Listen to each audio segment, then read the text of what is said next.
আমি কেন সেনাবাহিনীতে? অনেকে ভাবে চাকরি, ইউনিফর্ম, সম্মান, কিন্তু আমার কাছে এটা তার চেয়েও বেশি।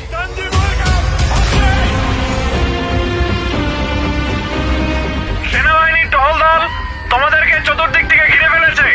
তোমরা দ্রুত আত্মসমর্পণ করো।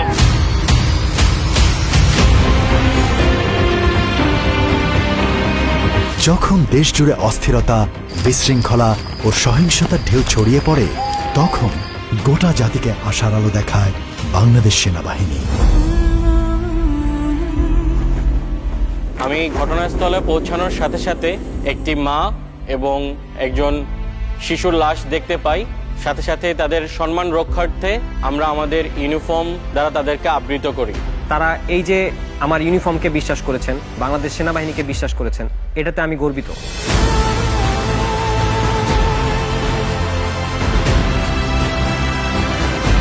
দেশকে অস্থিতিশীল করতে চাওয়া হায়নাদের বিরুদ্ধে আমরা প্রহরী হয়ে দাঁড়াই।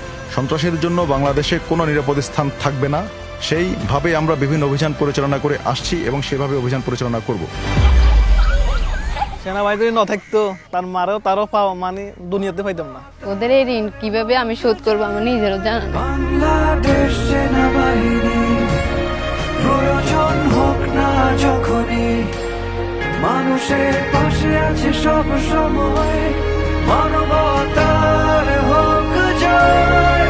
স্যার, আপনারা জাগর খুঁজতেছেন না স্যার? তাগেরও কাজকে স্যার পলি পাংশা এবং স্যার কুর্তাঝুরি এলাকায় দেখা গেছে স্যার। কি বলেন?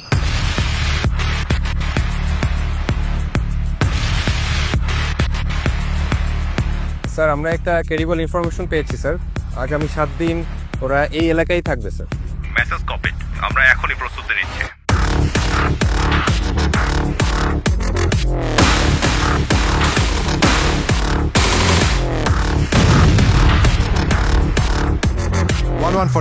Target destroyed. Mission accomplished. Over. আমি সৈনিক, আমি